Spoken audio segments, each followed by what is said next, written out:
es ceder ante las emociones o ante el nerviosismo del mercado para vender. Porque la gente no es planificada. La gente no tiene ese background mínimo financiero. A la hora de invertir, tú tienes que tener claro cuál es tu horizonte de inversión. O sea, si tú no tienes claro cuál es tu horizonte de inversión, probablemente la vayas a embarrar. Haz cosas antes para que cuando vaya mal, que es inevitable, tengáis un colchón financiero. Planifícate.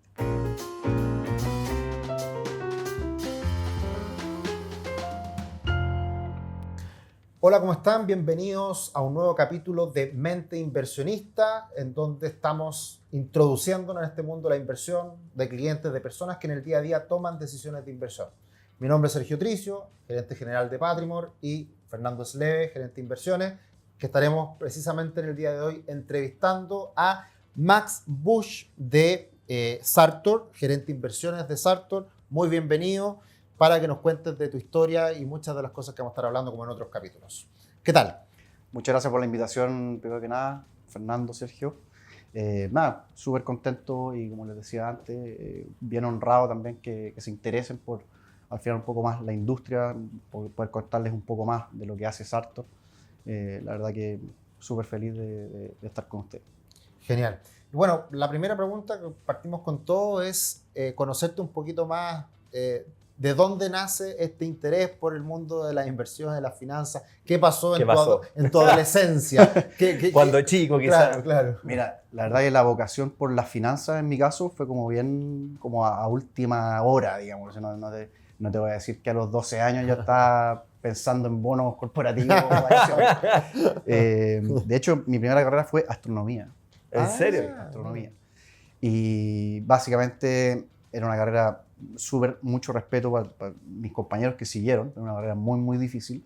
Dije, esta cuestión es demasiado difícil, tediosa. Es bonita, ahí al final las estrellas y todo el telescopio, pero tiene mucho de física, obviamente, no sé, electromagnetismo, astrofísica, y de repente llegaba a intensidades de dificultad demasiado altas. Y dije, no, esto no es lo mío, me cambié a ingeniería. Estuve ahí también, tampoco sin saber mucho, pero dije, por lo menos la ingeniería tiene un campo más amplio y después me voy decidiendo en el camino. Ingeniería industrial, dije también tengo un campo amplio y después mi mención era en mecánica, o sea, nada que ver, nada que ver. Y después los últimos 2 años que tomé finanzas, me gustó, me costaba, no era así como algo que se me hacía fácil, como otras materias, pero al final siempre está como ese pequeño desafío que uno tiene de las cosas más difíciles, como que uno queda medio picado. Y la TIR y los bonos, y como que no entendía bien, pero lo fui como digiriendo cada vez más. Y después cuando hubo que ir a buscar pega, fue así una cuestión sin contacto, me metí en laborum.com, salió empresa grande de activos, manejo activo, estaba buscando una persona, fui a la entrevista, no quedé. Me dijeron, no, la verdad, porque fui súper sincero, dije, a mí me gusta estar como un poquito en la mesa, de repente acciones, transar esa cuestión, esa adrenalina, obviamente, me gusta. Y me dijeron, ya, este cargo en realidad es más para control de gestión, así que, pucha, lamentablemente no es tanto tu cargo, pero vamos a dejar tu currículum ahí como guardadito. Pasan como fuera de detalle, o sea, 2 semanas, 3 semanas, y me llaman y me dicen, oye, es justo la persona que está a cargo de fondo de renta fija, el trader de renta fija está saliendo, así que justo estábamos viendo tus currículum, encima como lo que tú querías es como básicamente esto. Así que démosle. Así que ahí entré, el primer año lo pasé mal, así no te voy a negar. O sea, de verdad tenía el cursito de finanzas, la introducción a la economía de la universidad y no mucho más. Y los otros ramos de la universidad eran... renta fija es duro. Y renta fija es duro, harta matemática.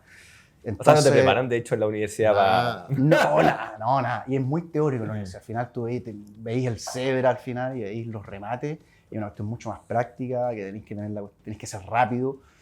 Cuento corto, de verdad, a los 3 meses yo decía, ¿cuánto puedo renunciar para que no se vea tan feo? O sea, de verdad fue Además que el traspaso que me hicieron fue complicado. La persona, no, yo le tengo mucho cariño, obviamente no la voy a nombrar, pero todo muy manual, ¿cachai? No estaba el buscar en la planilla, entonces era todo manual. Buscaba en Bloomberg, todo manual, entonces había mucho error también con operaciones y esta cuestión. es muy difícil. Ya. Y después nos pidan- Aparte era difícil, estaba mal implementado por dentro. Sí, exacto. Entonces, pero uno que no tiene experiencia, tenía 0 años de experiencia, tú decís, esto es Así funciona. la vida laboral, ¿cachai? Así de dura es nomás. Claro. Dije, chuta, ya, bueno, será. Y después fui cachando que al final había muchos procesos que se podían mejorar. Ahí entró Y tu después- beta sí, industrial. pues, un poquito de la beta industrial, le empecé a meter un poquito de macros a los Excel, nada tan sofisticado, pero que me la ordenaron y se empezó a hacer un poco más agradable. Y al final ya después ya empezáis a disfrutar un poco más y ahí ya, cuando empezáis a disfrutar un poco más las finanzas, ya te vais por un tubo. Al final, Y en ese disfrute, ¿qué pasó? ¿Qué empezó a funcionar bien? yo creo que empecé a ver que efectivamente no era tan difícil como se me estaba haciendo. Le tuve que meter bueno. O sea, Harta hora de trabajo y después de repente un poquito más de estudio. Claro. No era lo mío, todos mis compañeros habían estudiado comercial. Claro. Y los compañeros comerciales ya sabían hasta opciones. ¿Cachai? Claro. Las opciones ya, a esa altura, pero ni por si acaso. ¿Cachai? Entonces hubo que meterle un poquito de ganas, pero obviamente al día de hoy no me arrepiento de nada. De hecho, lo mejor que pude haber hecho haber sido no haber renunciado. Claro. porque Haber sido encontraba cabeza por- dura. No han Claro, haber tirado sido la cabeza toalla. dura y dale, y al final la matemática no podía ser un impedimento si había estudiado ingeniería. Chuta, tenía que poner el pecho a las balas y al final funcionó bien y después ya uno como que se siente que ya lo está haciendo bien y ya después ya empezó a disfrutar. Oye, Sí. qué entrete, qué atípica la Sí, historia. sí, Y después viene alguna especialización, estudios posteriores. Soy CFA, eso es lo Ah. más... Sí, el CFA también hay un... ¿Completo? ¿Cómo? Completo, sí. Ah, sí. ya. Eso es importante. Sí, no. O sea, técnicamente es como Sí. más que un magíster. Sí, bueno, en otro capítulo lo comentamos. Creo que sí. Hicimos Pero mención bueno, de lo que era- sí, repaso reforzar. de 30 segundos. Rápido, ¿qué es lo que Sí. es el CFA? No, el CFA básicamente es un diplomado que, en finanzas, pero que tiene validez internacional. O sea, es como súper... te lo valían en todos lados. No sé, yo estuve un tiempo en Australia y en Australia también como que intenté ir a ciertos, o sea, postular a ciertos trabajos y decían siempre es deseado un CFA. Y en ese momento no era nada. Yo no tenía ningún CFA. Y ahí me dieron, de hecho, la primera, me picó el bichito. Ya estaba de viaje además, 2016, dije ya, en algún momento ya, playa y todo, pero necesitáis como que te cruja un poquito producir. Dije, me puse a estudiar por CFA. Y allá en el eso viaje. en Australia, En de el viaje me inscribí, me matriculé para el 2017. Y el 2017 estudié como, no sé, 3, 4 meses. Lo pasé y ahí me dormí en los laureles, no sé, 4 años. Y el 2021 recién dije, ya voy a darle CFA 2. Entre medio dije no, porque había sido duro al final. El estudio del CFA es duro, no es imposible. Invito a todos a que lo hagan porque no es imposible. Pero es duro, es harta materia, no es demasiado difícil, pero es mucha materia. Son Es que es 3.000 muy, aparte es muy... son 3.000 páginas de materia. Sí, todo en Exacto. inglés. Todo en inglés, entonces también hay mucha gente que no le gusta porque dice, pucha, no sé mucho inglés. Que No, y aparte igual mucho no- de legal, ética, Sí. leyes, que al final... la ética que uno dice debe ser lo más fácil, es lo que peor te Es va lo- lejos, sí, porque es tricky. ¿cachai? Sí, y aparte Siempre que son están- muy exigentes en eso. Es parte del Es sello parte del de- sello del CFA. Exacto, Sí. exacto. Entonces ahí, el 2021, dije, chuta, me la podré porque ahora estoy trabajando. El primer CFA lo estudié hasta básicamente de vacaciones, era fácil. Estudiaba 5 horas diarias, no pasa nada. Cuando estáis Igual trabajando... harta disciplina. Sí, pues, pero estudié, no sé, 3, 4 meses. Ya. Pero cuando estáis trabajando, ya no podéis estudiar 4 o 5 horas diarias. O sea, No. podéis, pero vaya a quedar rentado. Sí. Entonces, ¿qué tenía que hacer? Estudiaba 1, 2 horas diarias, 1 hora en la mañana, 1 en la tarde, y después sábado y domingo le tenía que meter 4 o 5 horas sábado y domingo. Ah, pero muy comprometido con, Mira, con la causa. Mi Bueno, de polola- hecho, yo creo que lo más importante del CFA, lo más difícil, es que uno tiene que ser autodidacta. Exacto. No es Eso un, es lo no más hay difícil. cursos, no es aparte. un Tenéis razón en programa que tenéis que ir a clase. Eso tenéis mucha razón, porque tenéis que tener disciplina, Mm. ¿cachai? Y tenéis que hacerte una planificación, porque no es como hay clases y tú vas a las clases Claro. y como que se te obliga a ir. Claro. No, acá si te atrasaste tú solo, tú eres el único que sabe que está atrasado, tú eres el único que se urge. Entonces hay que tener un... Claro, si te lo echáis también es... Tú te lo Exacto, echaste, exacto, ¿no? exacto. Entonces mi polola ahora es mi novia, pero en ese tiempo polola no estaba muy feliz porque al Sí. final, sábado y domingo, o sea, los panoramas, o sea, no hay panorama. Sí. No hay panorama. No, es que la comida familiar es un cumpleaños, no. Entonces no, porque no me da el tiempo. Y estaba cansado. Claro. Y me cansa y todo. Ahí di el 2 y el 2 para mí fue el más difícil. Era como de repente un poquito el más técnico. Y después el 3, que también era difícil, pero no tanto. El 3, de hecho, ya, a ver, si pasaste el 1 y el 2, también llegáis un poquito como entrenado. Claro. Sí. No, agarráis también Ritmo. Sí, el y el ritmo 3 tiene la parte que es, la primera parte es desarrollo, o sea, preguntas Abierta. mano alzada. Ah, Y la segunda parte es alternativa. Entonces, la parte de desarrollo, obviamente uno está un poquito más nervioso porque antes no Claro. lo habíais visto, pero funcionó. Yo pensé que me había ido mal. Salí del 3 y dije, yo me lo eché. Y después todos me dicen, tú siempre decís lo mismo, que te va mal, que en la universidad también me pasaba lo mismo. Y pasé, y así que feliz. Pues eso fue hace poco, fue el año pasado, que ya está ahí recién. en noviembre del año pasado terminé el CFA. Así que no, súper feliz. O sea, Qué buena. un peso encima y súper feliz. Y entonces estuviste haciendo el CFA como mucho, trabajando, estudiando. Sí. Y ya ahí ya segunda pega, tercera pega ya en el mundo financiero. Sí, ahí, yo trabajé en Compass 4 años y después de Compass, bueno, me mandé Compass en renta fija. en renta fija, Ya. LATAM local. Me fui un año de viaje, Ya. creo que le comentaba a Sebastián, Australia, la Working Holiday, estaba soltero, quería un poquito vivir era antes de los 30, entonces estaba como Claro. justo. Y después volví de ese viaje a Finsa, estuve 4 años en Finsa. Y también ahí, siempre en la parte de renta fija, ahí lanzamos un fondo, también estaba metido en los comités de renta variable, pero mi prioridad ahí, o sea, mi Y ahí principal pega específicamente cargo de era portfolio manager. portafolio. Portfolio manager. Si ahí ascendía, porque en Compass era como co-portfolio manager. Estaba siempre Como en diferentes analista. inversiones que era ¿Y de qué portfolio fondo? ¿Todavía existe el fondo de Finsa o ya está manager. cambió En su nombre? momento se llamaba el Absolute Return y ahora creo que se llama Deuda Plus. Exacto. Y hay otro que se llama Deuda Chilena, que también entiendo que sigue existiendo. Perfecto. Esos eran los dos principales. Y el Deuda Plus, ¿cuál era la diferencia? Que invertía una porción de su portafolio en bonos LATAM. Entonces ahí también había que meterle al análisis de crédito de empresas más LATAM, un poquito más high yield. Así que ahí yo creo, ahí fue como mi base laboral. Tuve básicamente 8 años en renta fija. Renta fija. Oye, pausa. Yo pongo mucho ojo, atención a los conceptos chino-mandarín que hablamos Ya. nosotros en la industria. Entonces hablaste de deuda LATAM high yield. Ya. ¿Qué se refiere deuda LATAM high yield? No, el high yield es al final es clasificación de riesgo. Básicamente están los investment grade y los high yield. Investment grade son empresas un poco más grandes, número un poco más sólido, probabilidad de no pago menor. Al final, no sé, grandes empresas, veámoslo en Chile, pero no sé, Cencosud, Falabella, son empresas que probablemente lo más probable es que te paguen el cupón, que no van a hacer default, no van a quebrar.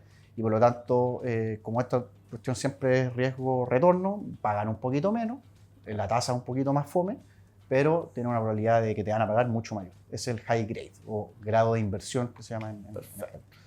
Y el high yield es un poquito los bonos que tienen un poquito más de riesgo, probablemente empresas que también tienen su historia, pero que por una u otra razón el mercado las ha golpeado, etcétera.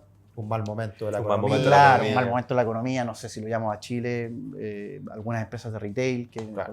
con la pandemia, después con los retiros les fue muy bien, pero justo antes, chuta, estaban medias complicadas, hubo algunos casos de default, eso ya se le llama un poco más high yield o alto devengo, altas tasas, porque si bien te dan una tasa mejor, más interesante, es más riesgoso y hay una probabilidad de que no te paguen. Perfecto. Esa Clarísimo. es Muy claro.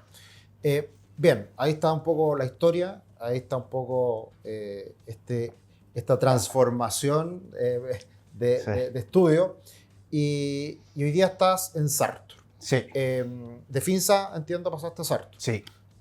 Cuéntanos cómo ha sido esta experiencia, cuánto tiempo lleváis, quién es Sartor, Ya. un poco en qué estáis ahora. En Sartor llevo 2 años. Sartor es una empresa financiera, un grupo financiero, ya tiene 11 años de experiencia.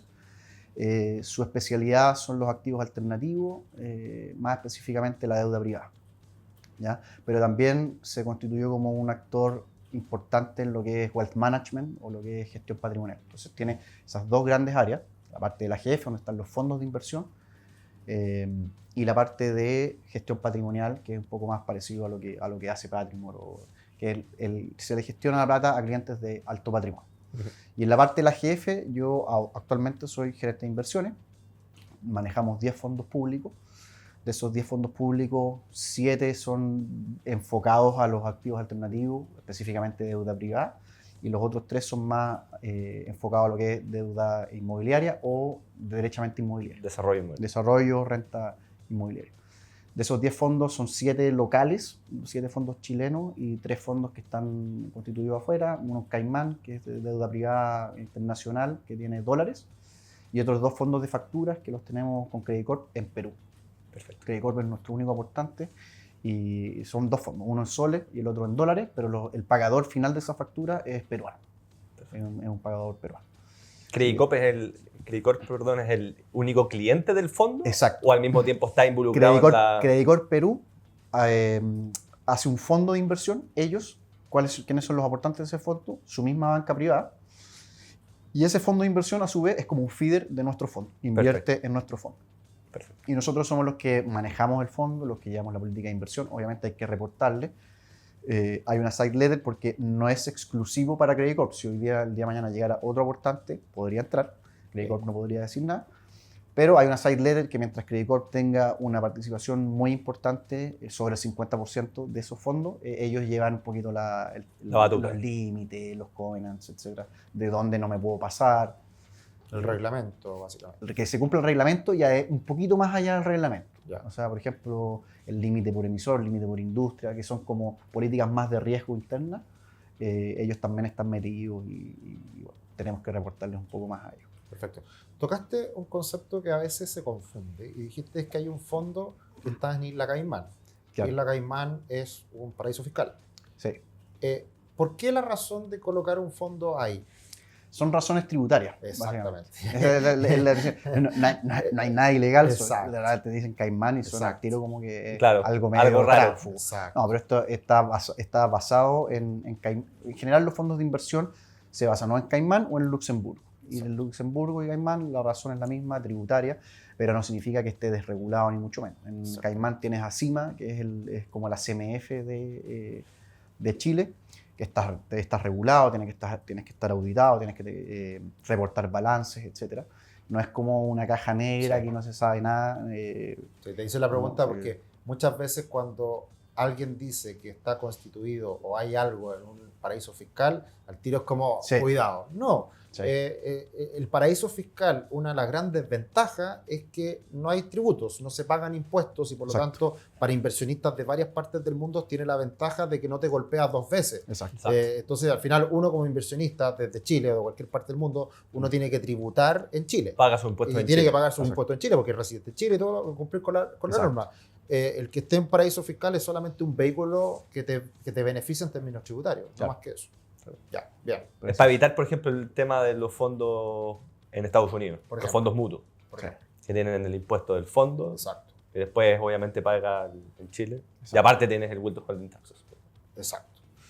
Entonces hoy día tú estás como jefe de estrategia, por lo tanto estás detrás de muchos de estos fondos tomando las decisiones de inversión. Claro, como gerente de inversiones de la jefe. Está también el gerente de estrategia, pero que el gerente de estrategia se preocupa más del research, de la parte macro, cómo están las tasas afuera, acá.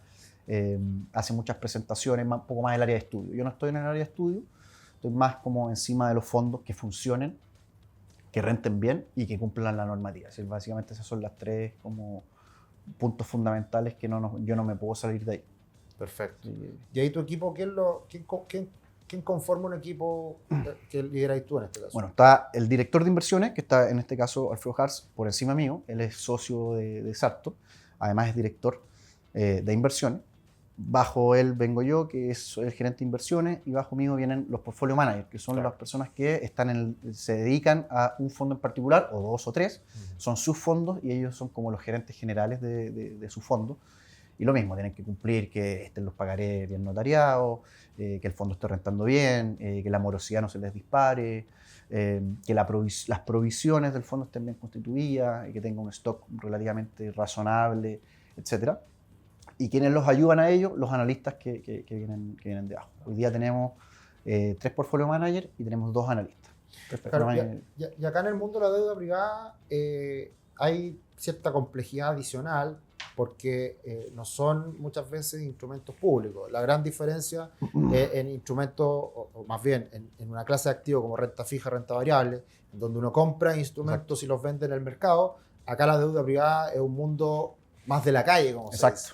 Entonces ahí el portfolio manager es el que tiene que estar haciendo esa pega, de dónde colocar esos fondos, dónde invertir. Deuda a la antigua, por así decirlo. Claro. Exactamente. A pesar de que lo que dije al principio, que nuestros fondos son públicos, invierten en deuda privada o financiamos empresas privadas, muchas de ellas pymes, de las cuales en general una persona normal no puede ir y ver sus estados financieros. Claro. Por lo tanto, efectivamente, visto así a priori, tiene un riesgo mayor que si tú inviertes en un fondo mutuo, que invierte en bonos de Cencosud, Copec, Sokimich, que todos sabemos que tiene información pública. Pero ¿cuál es la contrapartida de eso? Que cada vez que nosotros hacemos un desembolso por algún préstamo, ellos nos tienen que dejar, o la persona que quiere recibir el desembolso, una garantía general e inmobiliaria detrás. Esa es la contrapartida, porque si nosotros prestáramos sin garantía, como por ejemplo sería comprar un bono de Cencosud, que al final no hay garantía, No hay garantía. ya el riesgo sería mucho, porque efectivamente el subyacente es un poco más riesgoso. ¿Cuál es el mitigante principal? Una garantía detrás. Si nosotros prestamos 100, por ejemplo, o prestamos más fácil, prestamos 70, en general pedimos que nos dejen una garantía inmobiliaria de 100, lo que equivale a un loan to value de 0,7 o menor. Entonces, si el deudor final no me paga, yo salgo a liquidar la garantía y me pago. Incluso me podría llegar a quedar un remanente, obviamente se lo devolvería a la contraparte. Entonces, esa es la principal como contrapeso al mayor riesgo que uno asume por prestarle plata a alguien que no tiene su estado financiero público. Perfecto. Bueno, y volviendo a la parte más personal, ya hemos transitado por varios ámbitos. Una pregunta que le hacemos a todos es sobre las decisiones que has tomado en inversión, tanto aciertos como errores. Así que ahí libre a tu respuesta, por dónde prefieres partir. Voy a partir por los errores, que es lo primero que se viene a la cabeza, y errores que también uno ha cometido, o sea, al final, o probablemente todos hemos cometido. Creo que el principal error es ceder ante las emociones o ante el nerviosismo del mercado para vender. Ahí siempre digo, hay una estadística que es muy interesante, que dice, ¿qué pasa si hubieses invertido $10.000 en el S&P 500, que es la bolsa de Estados Unidos, el año 88 hasta la fecha? Si no hubieses vendido nunca y te mantienes firme en las bajadas, tendrías hoy día algo así como $160.000. O sea, se te hubiese multiplicado por 16 tu patrimonio. Y después el mismo gráfico dice, ya, ¿qué pasa si hubiese perdido los 10 mejores días de estos 30 años?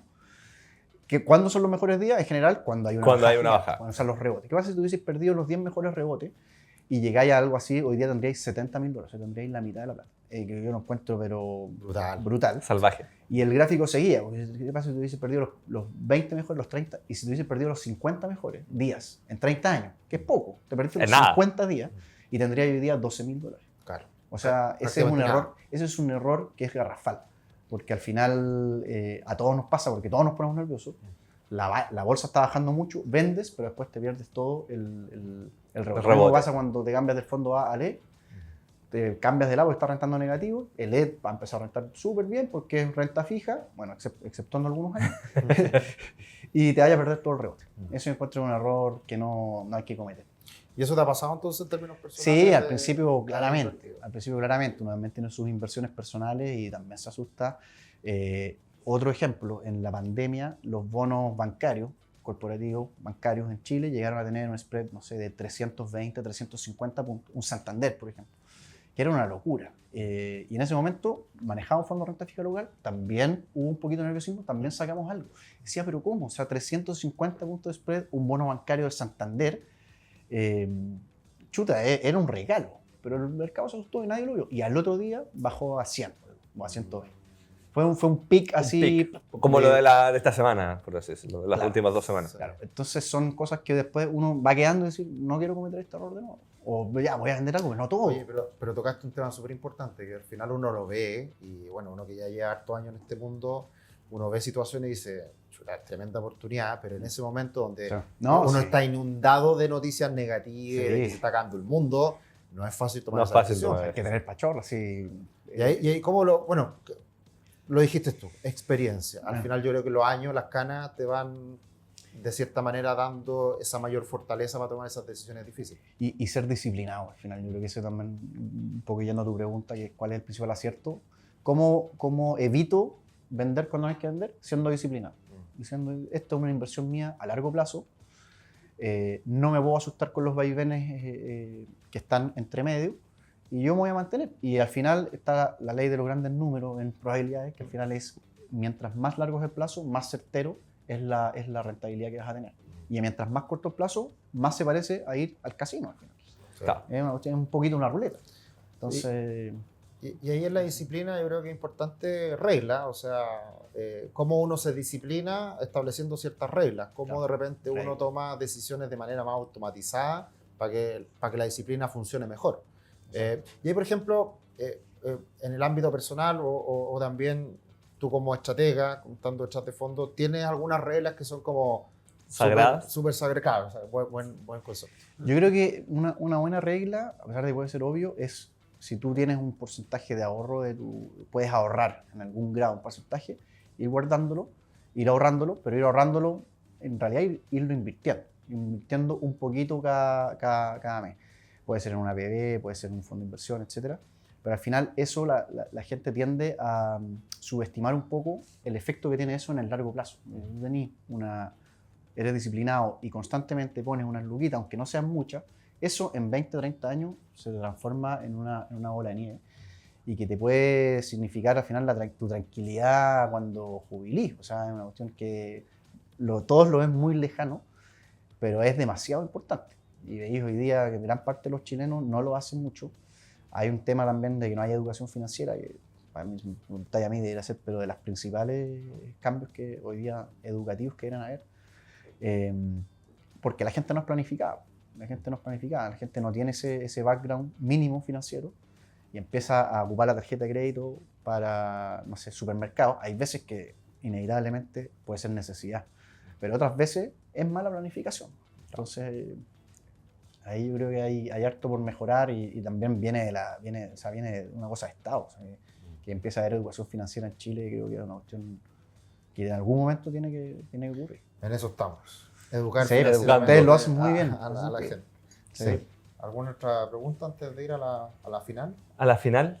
No, ahí en los aciertos y esos errores tan garrafales que te marcó uno personalmente, que chuta, esta cuestión ya no... Nunca más. Nunca más. Me pasó con las acciones. Yo tenía, en ese momento eran mis ahorritos, entonces igual no era tanto ahora. No era tanta plata, pero eran tus ahorritos, era lo que tú tenías. Entonces dije ya. Otro de los errores probablemente era una diversificación que no estaba demasiado afinada. Entonces dije ya, ¿por qué voy a tener el 100% de mi patrimonio en acciones? O mucho. Bajemos un poco. Puede ser 60-40, 70-30. Mientras más largo el plazo, al final, inevitablemente, más te conviene tener una renta variable que un depósito a plazo. Claro. Y ahí fui aprendiendo, pero obviamente uno pierde sus primeras luquitas y duele, pero aprende. Así que esperemos que me sirva también, porque al final en casa de herrero cuchillo de palo se cumple, así que toco madera que no me va a volver a pasar. Pero sí, yo diría que eso es lo que, como mis reglas o un poquito mis principios, a la hora de invertir. Sí. Perfecto. Oye, y la última pregunta, ya para ir finalizando, son consejos, tips que le puedas entregar a los seguidores, a los que nos escuchan. ¿Hay alguna, quizás relacionado a lo mismo, reglas de oro o tips que pudieran servirle a alguien que quizás está partiendo? Yo creo que un tip súper importante que al final puede parecer obvio, pero la gente no siempre lo ve, que es a la hora de invertir, tú tienes que tener claro cuál es tu horizonte de inversión. O sea, si tú no tienes claro cuál es tu horizonte de inversión, probablemente la vayas a embarrar. Si tu horizonte de inversión es a 30 años, puedes ir a un poquito más de riesgo. No vayas a los depósitos a plazo. Si necesitas comprarte una casa en los próximos 6 meses, no vayas a la renta variable. No, es que estuve en la renta variable y perdí plata como loco. Bueno, si vas a perder plata como loco, pero si tu horizonte de inversión es suficientemente grande, largo, y tú eres disciplinado y no vendiste, vas a ganar en el largo plazo. Pero si necesitas la plata, estás obligado a vender. Claro. Entonces, hacer ese match entre tu horizonte de inversión y tus objetivos es absolutamente clave, una piedra angular en esto de la finanza. Ustedes lo han explicado muy bien también en sus videos. Sí. Es clave y es algo que de repente la gente no lo tiene tan en mente. Sí, ahí quizás ajustando esa recomendación es que si uno tiene un horizonte claro, también evidentemente todos tenemos objetivos diferentes. Claro. Podemos estar pensando para la jubilación y queriendo comprarnos un departamento y por lo tanto... Claro, Son varios objetivos. Pueden son ser varios varios. objetivos y por lo tanto Sí. dividir en varias cajas Exacto. ese ahorro. Si uno Varias tiene 100, estrategias. Exacto. si uno tiene 100, van 50 para un lado, 50 para otro y finalmente uno puede cumplir los diferentes objetivos sin problema. ¿Algún otro tip? Exactamente. Y un poquito repasar lo que ya les he dicho. O sea, no traten de ponerle mucha emoción a esto. No es, las finanzas son duras. Al final vaya a caer. Es imposible que no vayas a caer. Así que lo importante es cuando caigas, mantén la calma. Y esto ya puede ser un poco más amplio. No solamente si tenéis acciones o bonos. Si tenéis tu propio negocio incluso y la cosa va mal, haz cosas antes para que cuando vaya mal, que es inevitable, tengáis un colchón financiero. Planifica. Oye, es un tema tremendo y ahí no sé si se te ocurre algo, pero hablaste del tema emocional, que hay que ser súper firme y tratar de controlarlo. ¿Qué te ha servido a ti como para ser quizás más robot? Frío. Más Yo creo frío? que informarse también, Ya. ese otro tip, o sea, que invito a la gente a que se informe por ellos mismos, o sea, que estudien. Al final, no, lo digo llegar de la Vega a estudiar una hora finanzas, porque no va.